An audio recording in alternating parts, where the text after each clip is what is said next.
अस्सलाम वालेकुम। मैं थारा भाई राणा मोहम्मद रमज़ान राजपूत, ज़िला सांगड़ का रांगड़।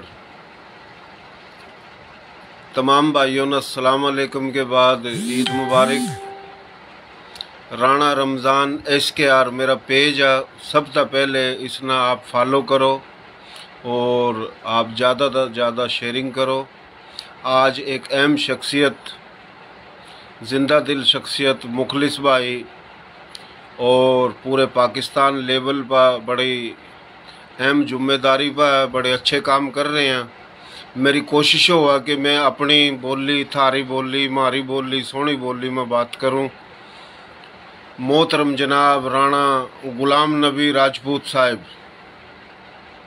चेयरमैन इंटरनेशनल ह्यूमन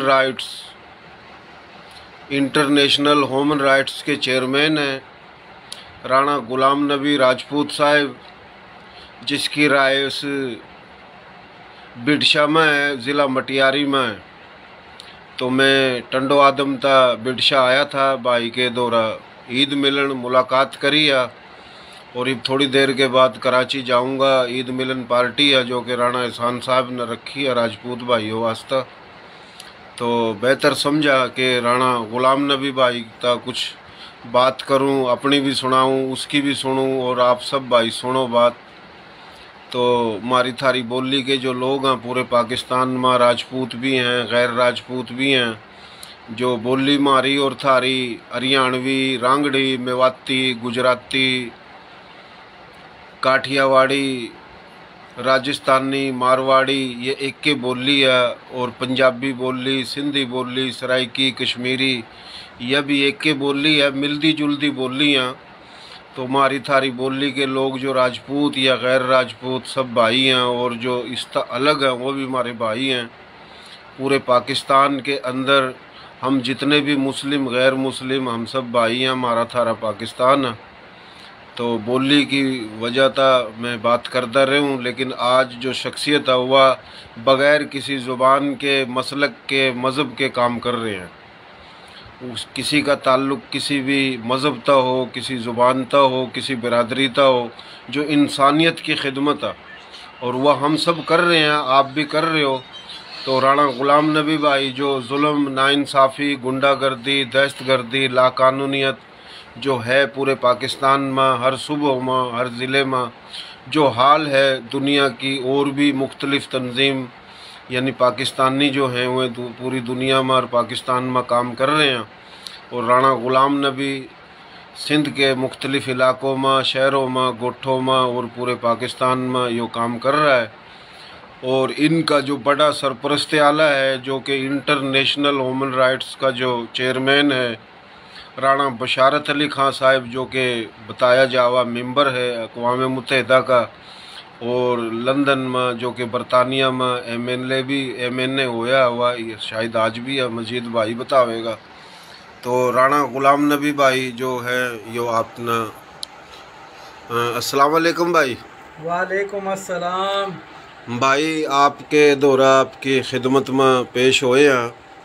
मेरी कोशिश हुआ कि मैं हर भाई का इंटरव्यू लेऊँ, बात करूँ। तो आज आपके दौरा पहुंचा हूं मैं। माशाल्लाह आप बड़ी खिदमत कर रहे हो पूरे पाकिस्तान लेवल पर। तो आप अपना थोड़ा तारफ़ करा दो।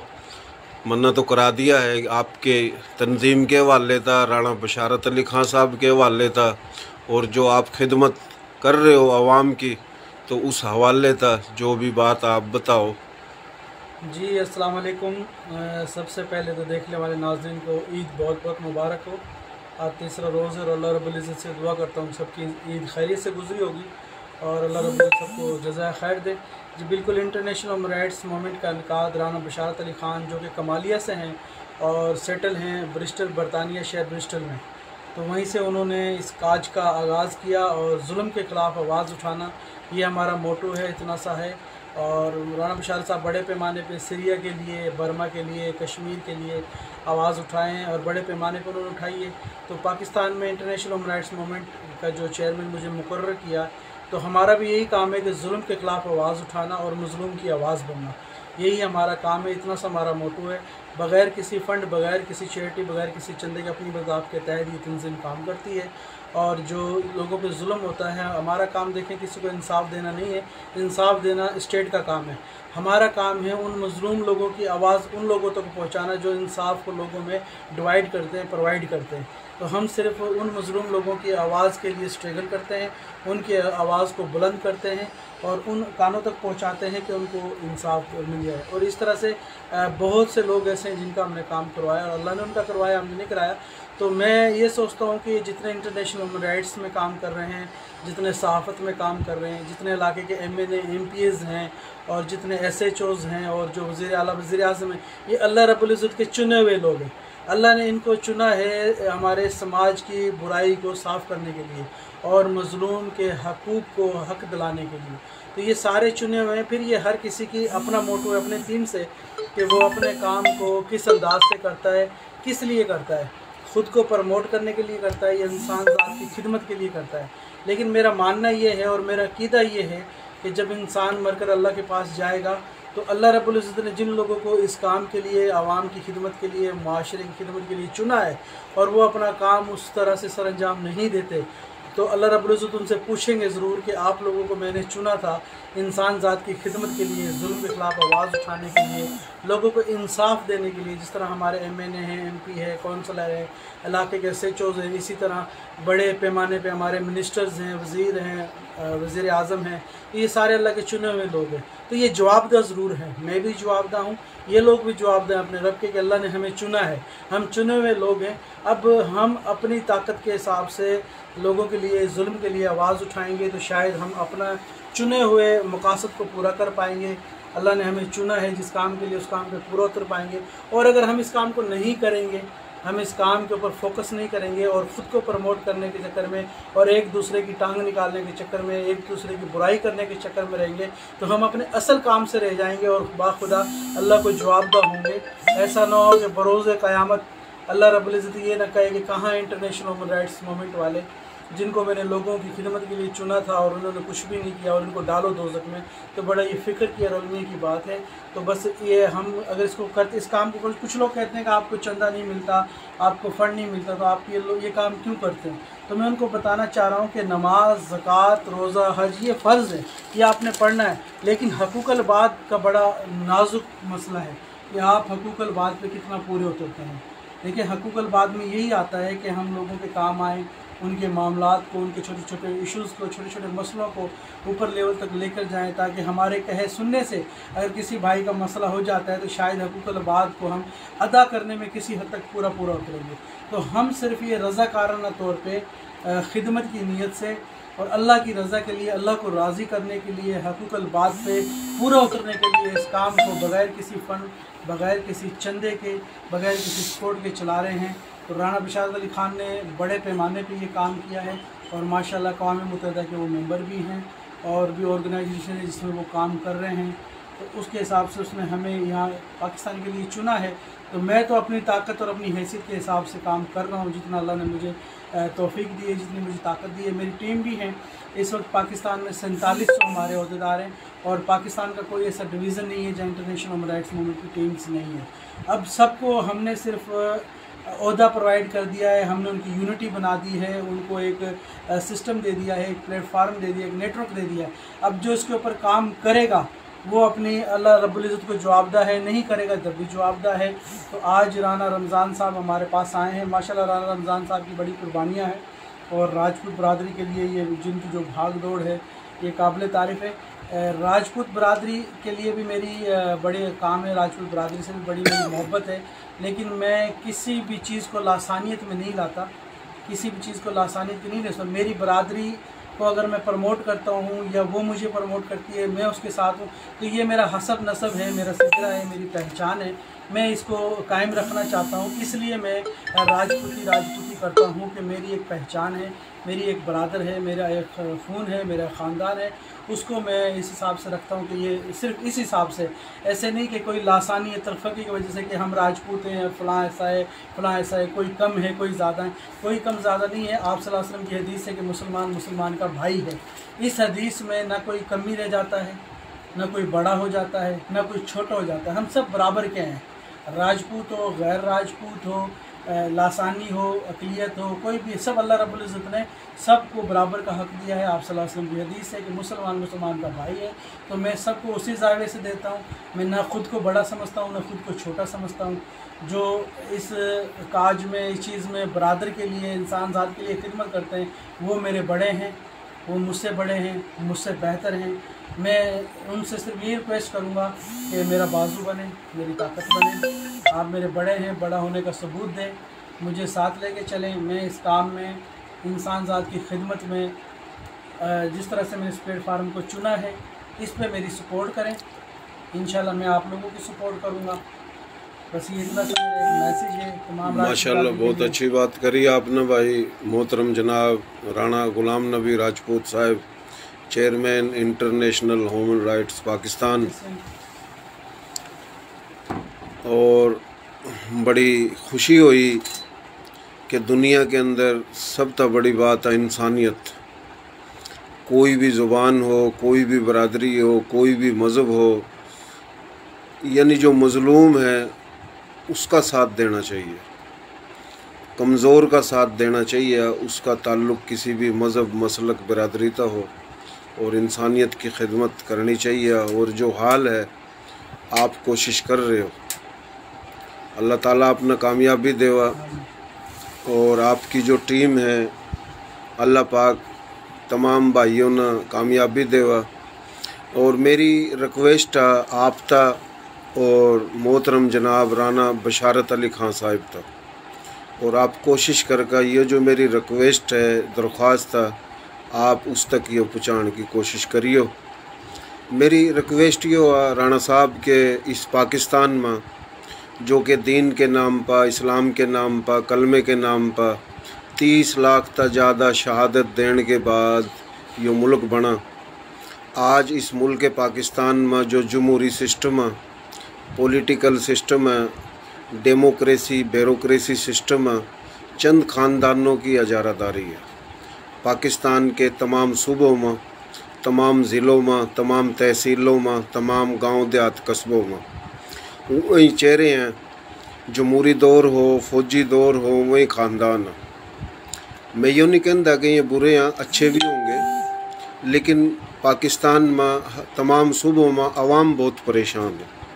उसका ताल्लुक़ किसी भी ज़ुबान था, बिरादरी था हो, लेकिन जिनकी हुक्मरानी है, इन लोगों ने ये अवाम जो है ना, मसलक के नाम पर, ज़ुबान के नाम पर, सुबाइयत के नाम पर, बिरादरी के नाम पर लड़ा रखे। एक तो इंसानों ने हकूक़ नहीं मिल रहे, और दूसरे लोग उलझा रखे।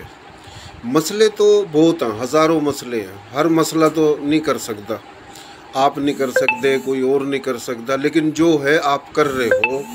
आप अपना टाइम लगा रहे हो, अपना सरमाया लगा रहे हो, अपना वक्त लगा रहे हो, और हो सका कुछ लोग बुराई भी करते हो, क्योंकि जो अच्छा काम करेगा तो तनकीद भी होगी। तो ये एक हौसले की बात है, जिगरे की बात है, और मुख्तसर ज़िंदगी है इंसान की। 100 साल जी लो या 50 साल या 60 साल, आखिर चला जाना, ये नेकी काम आवेंगी। तो मेरी रिक्वेस्ट ये है कि पहली कोशिश आप यो करो कि अक़वाम मुत्तहिदा के अंदर आप एक करारदाद मंजूर कराओ, और पहली ट्राई आप पाकिस्तान की सुप्रीम कोर्ट के दरवाजे न खटखटाओ, आरला अदलिया न, मोजिज़ अदलिया न, कि जिन लोगों ने कलेमों में ज़मीन मिली थी, जो हिजरत करके आए थे, पाकिस्तान बनाकर पाकिस्तान में आए, अदले के बदले आए, जिनकी पूरे पाकिस्तान में कई करोड़ों एकड़ ज़मीनों पर कब्ज़े हैं। सिंध सूबा हो, पंजाब सूबा हो, बलूचिस्तान सूबा हो या KP के, ये लसानियत नहीं है। इस बात ना मैं या आप कोई लसानियत नहीं कहवा, क्योंकि वो मज़लूम जिन्होंने अपने बड़े बड़े शहर छोड़े, गांव छोड़े, देहात छोड़े, इलाके छोड़े, और किसी की 10,000 एकड़ ज़मीन थी, किसी की 20 थी, किसी की 30 थी, किसी की लाख भी थी, किसी की 1.5 लाख भी थी। पूरा जिसकी थी 20,000 उसने मिली 600, किसी ने मिली, किसी ने नहीं मिली। लेकिन आज भी पूरे पाकिस्तान में वो हिजरत करके जो आए थे मुसलमान, उनका ताल्लुक़ किसी भी बिरादरी था और ज़ुबान था हो, वो कच्छी हों, गुजराती हों, मारवाड़ी हों, काठियावाड़ी हों, राजस्थानी हों, हरियाणवी हों, पंजाबी हों, उर्दू हों, यानी किसी भी ज़ुबान के हों, राजपूत, गैर राजपूत। तो आप कोशिश करो कि उनकी ज़मीनों पर जो कब्ज़े कर रखे हैं इलाके के मकामी ताकतवर लोगों ना, और जिनका ताल्लुक़ हमेशा फ़ौजी दौर हो या जमहूरी दौर हो, 70 72 73 साल तक उनका, उनके ख़ानदान का, उसके दादे का, उसके वालिद का, आज उनका, यानी हर दौर में उनकी हुकूमत है। उन्हीं के लोग जो है ना अदलिया में हैं, उन्हीं के लोग जनाब आला सूबाई वफाकी हुकूमत में हैं, इदारों में हैं, लेकिन जिनकी ज़मीनों पर कब्ज़े हैं और उन पर खतौनी भी हैं, उन पर कागजात भी हैं, और वो दर बदर फिर रहे मारे मारे। तो आप अगर आपकी तंजीम यानी ये ह्यूमन राइट्स पाकिस्तान जो पूरे पाकिस्तान में बड़ा अच्छा काम कर रही है, राणा बशारत अली साहब बड़ा बेहतरीन काम कर रहे हैं, और इसका अज़र अल्लाह पाक आप लोगों ने दुनिया में भी देगा इंशाल्लाह आखिरत में भी।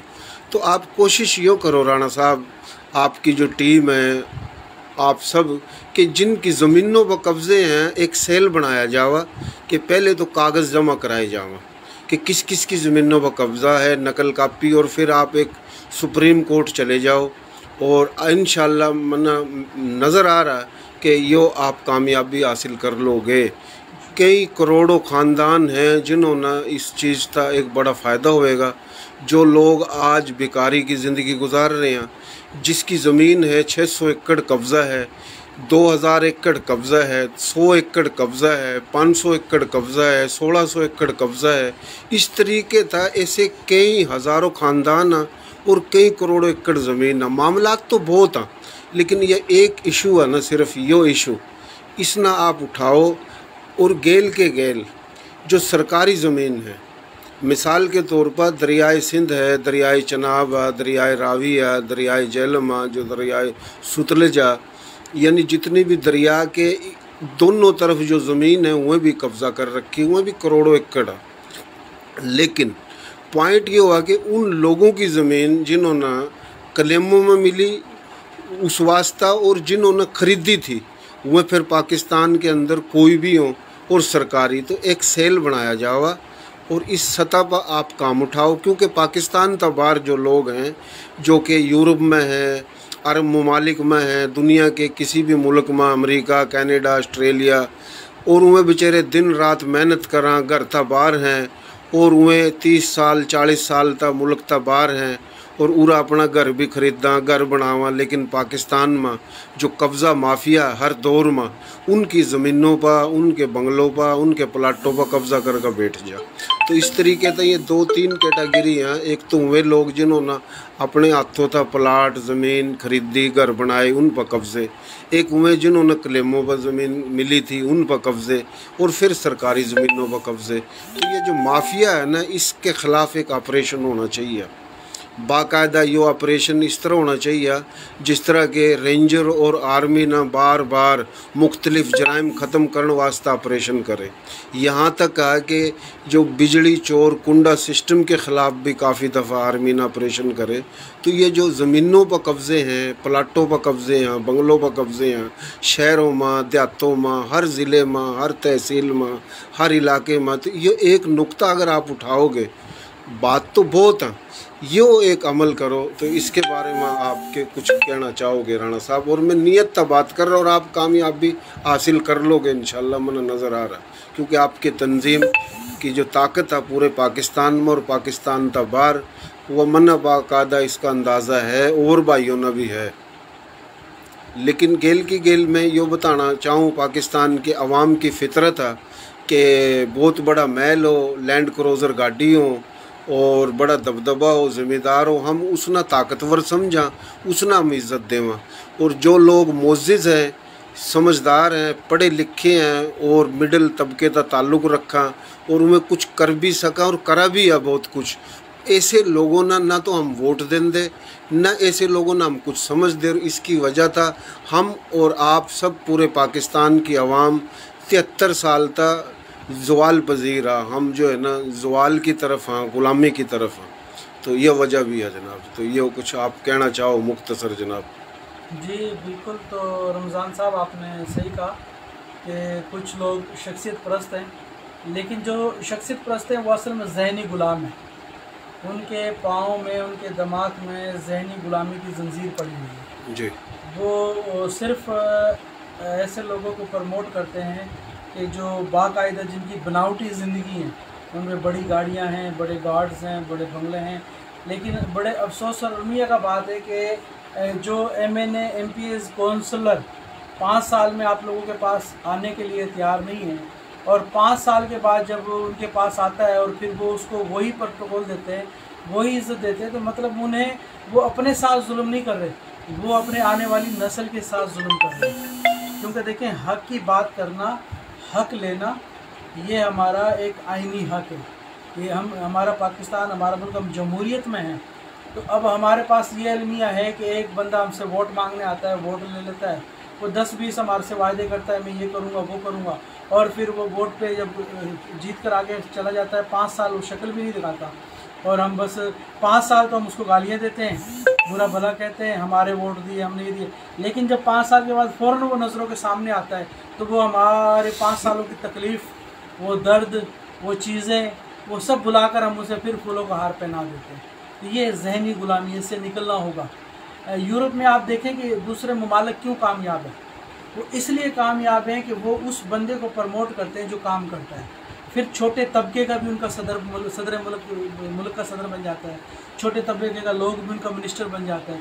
इसलिए बनता है कि वो वर्क करते हैं, काम करते हैं, हुक्मरान काम करते हैं, अवाम काम लेती है। बिल्कुल। और इस वजह से वो मुल्क आज पावरफुल मुल्कों में और कामयाब मुल्कों में उनका नाम आता है। हमारे मुल्क का ये अलमिया रहा है कि हमारे लोग जब भी जिसको वोट देते हैं, फिर उसके दरबार में से पकड़ के ये नहीं पूछते कि भाई आपने पिछले साल हमसे वोट लिया था, आपने ये वादे किए थे, ये आप काम क्यों नहीं करे।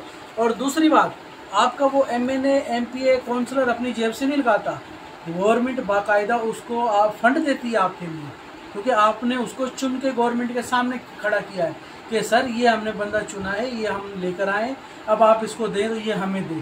तो जब गवर्नमेंट उसको देती है तो मेरे भाई आप लोग क्यों नहीं पूछते। और अगर वो आपको नहीं मिलते तो ये कोड किस लिए बनी है, ये इसीलिए बनी कि आप वहाँ एप्लीकेशन डालो, बताओ कि हमारे इलाके के ये लोग हैं, हमारे ये फंड्स हैं, इतना हमारे सिटी के टाउन के अंदर फंड आ रहा है, इतना हमारे डिस्ट्रिक्ट डिवीज़न में फंड आ रहा है, ये फंड हमें डिवाइड नहीं हो रहा, पानी से हम मैसर है, गैस से मैसर है, लाइट से मैसर है, रोड रस्तों से, नाली से, गटर लाइन से, इन चीज़ों से हम सब से मैसर। तो आप ये चीज़ें मैसर ही नहीं है, तो आप इन चीज़ों के लिए, अपने हक़ के लिए जो बंदा अपने हक़ के लिए नहीं लड़ेगा, दूसरा आपके लिए कैसे करेगा। दूसरा आपके लिए कभी नहीं उठेगा। सबसे पहले आपको उठना पड़ेगा। आप जब उठ के किसी से लड़ने के लिए तैयार होंगे तो आपके साथ यकीनन 2 बंदे और खड़े होंगे, जब 2 होंगे तो 4 और आ जाएंगे। इस तरह आपकी एक यूनिटी बनेगी, आपका क्राउड बनेगा और आप अपने हक़ के लिए लड़ सकेंगे। लेकिन आप खुद जब अपने हक़ के लिए नहीं लड़ेंगे तो भाई किसी को नहीं पड़ी है कि वो किसी से MNA से MPA से कौन से लड़के और उसे फंड लेके आपके घर में ला के देगी, लो जी आपके लिए गवर्नमेंट ने दिया था और मैं छीन के लाया। ऐसा कोई नहीं करेगा। सबसे पहले आपको उठना पड़ेगा, अपने हक़ के लिए उठना पड़ेगा।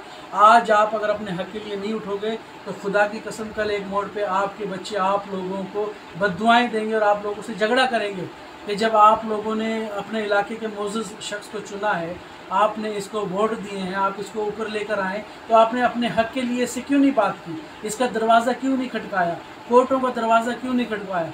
कोर्ट कब कहती है इंसाफ नहीं है, कोर्ट तो कहती है आप आओ हमारे पास। लेकिन ज़्यादा लोग क्या सुनते हैं, इतनी झंझट है, ये है वो है। अरे भाई थोड़ी सी तकलीफ़ हर चीज़ में होती है। देखिए कौन सी दुनिया की कोई भी चीज़ बगैर तकलीफ़ के, आप जो रिज़्क़ खाते हैं वो भी बगैर तकलीफ़ के नहीं पहुँचता। गंदम उगाई जाती है, गंदम काटी जाती है, मार्केटों में पहुँचाई जाती है, वो हर इस तरह हर चीज़ तकलीफ़ से आती है। छोटी तकलीफ़ से आपका पेट भर जाता है, बड़ी तकलीफ़ से आपका घर भर जाएगा, उससे बड़ी तकलीफ़ लोगे आपका शहर भर जाएगा, आपकी कंट्री खूबसूरत हो जाएगी। लेकिन आप अपने हक़ के लिए लड़ो। जब ऐसा होगा तो इंशाल्लाह आप भी कामयाब होंगे और आपके हकूक़ भी मिलेंगे। और आइंदा आने वाले हुक्मरान इस चीज़ को समझेंगे कि आवाम को सिर्फ हमारी गाड़ियाँ नहीं देखनी है, आवाम को हमारे बंगले नहीं देखने, आवाम को हमारा काम देखना है। ये चीज़, ये एहसास आपको दिलाना है। दूसरी बात आपने की कलीन ज़मीन वाली, ये आपने बड़ी खूबसूरत बात की, अच्छी बात की। इसके लिए भी मेरी ये राय है कि जिन लोगों को ये पता है कि हमारी ये ज़मीन है, हमारी ये नाम पे ये डॉक्यूमेंट्स है, हमें नहीं बिना, वो लोग हमसे रब्ता करें, हमारे पास आएँ, अपने डॉक्यूमेंट्स लेके आएँ। क्योंकि हमारी एक लायर विंग भी है, 147 वकील हमारी लायर विंग में हैं। हम उनसे मुशावरत करेंगे, उनसे पूछेंगे कि ये गरीबों की ज़मीनें हैं, ये जब ये माइग्रेट करके आए थे तो इनको कलीम हुई थी और इनको प्रॉपर मिल नहीं सकी। अब इसका क्या तरीक़ाकार कैसे मिलेगा, फिर उनके हम बताए हुए मशावरत को फॉलो करेंगे और बाकायदा कोर्ट में भी इसका हम एप्लीकेशन करेंगे। जब कोर्ट में एप्लीकेशन होगी, कोर्ट इसको कोर्ट को हम सबमिट करेंगे, कोर्ट एक्सेप्ट करेगा, फिर हम राना बशारत साहब को बताने जैसे होंगे कि सर ये हमारे मसले थे, ये हमने कोर्ट में डाले हैं, कोर्ट ने एक्सेप्ट किया है और वाकई ये चीज़ें हैं। अब आप बड़े पैमाने पर इसके लिए आवाज़ उठाओ और हम हमारे उन तमाम लोगों को उनके हक दिलाओ। बिल्कुल बिल्कुल, बहुत अच्छी बात की राणा साहब आपने माशाल्लाह, और आप कर सकते हो ये काम इंशाल्लाह, अल्लाह मदद करेगा। नीयत इरादे बड़े अच्छे हैं आप भाइयों के। राणा बशारत साहब अगर चाहें तो ये मसला हल कर सकते हैं, पूरी दुनिया के अंदर बता सकते हैं कि जो दो कौमी नज़रिए की बुनियाद पे मुल्क पाकिस्तान बना, जो लोग अदले के बदले आए, क्योंकि हिंदू और सिख यहाँ से हिंदुस्तान चले गए और वहाँ से लोग इधर आए, क्योंकि पाकिस्तान भी पहले पाकिस्तान बनने से पहले हिंदुस्तानी था। एक ही सरजमीन के लोग अपनी ज़मीन पे आए, अदले के बदले आए, लेकिन जो पाकिस्तान बनने से पहले बड़े बड़े ज़मींदार थे। चंद लोग खुश हैं, लेकिन अक्सरियत में लोगों की ज़मीनों पे कब्ज़ा है और आज वो बहुत गुर्बत की ज़िंदगी गुजार रहे हैं।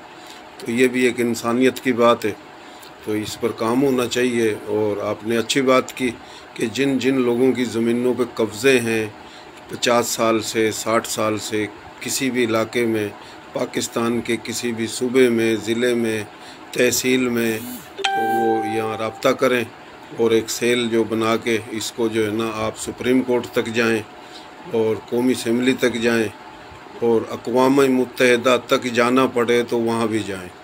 बहुत मेहरबानी। पाकिस्तान जिंदाबाद, इंसानियत जिंदाबाद। और इंसानियत जिंदाबाद की जब बात है तो पूरे पाकिस्तान में जो इंसान है उनका ताल्लुक़ किसी भी मसलक से, मज़हब से, बिरादरी से, ज़ुबान से हो। जो गरीब है उसकी सपोर्ट करनी है, और जो अमीर हैं, जो ताकतवर हैं, वो भी हमारे सर के ताज हैं, वो हमारे भाई हैं, हमारे बड़े हैं। अल्लाह पाक ने उनको इज़्ज़त दी है, लेकिन अगर कुछ लोग गरीबों को तंग करते हैं तो अल्लाह पाक ही उनको सज़ा देगा। मरने के बाद बाकायदा ये सज़ा और जजा का एक कानून है। मैं गलत हूँ तो मुझे भी सज़ा मिलेगी। कोई भी है जो अच्छा करेगा अच्छा है, बुरा करेगा बुरा है। तो जो मुख्तसर ज़िंदगी है अच्छा ही करना चाहिए। बड़ी मेहरबानी जी, बहुत खुशी हुई। इंशाल्लाह कभी किसी दिन फिर किसी और हवाले था आप तब बात करेंगे भाई। बहुत मेहरबानी। तो आप भाइयों यो जो सुन रहे हो, कंजूसी नहीं करा करो, इसमें ज़्यादा से ज़्यादा शेयरिंग भी करो ताकि और भाई सुन सकें ये काम की बात, और ज़्यादा से ज़्यादा फॉलो करो पेज ना, ताकि मज़ीद भाई भी इस पर आ सका। बड़ी मेहरबानी भाई।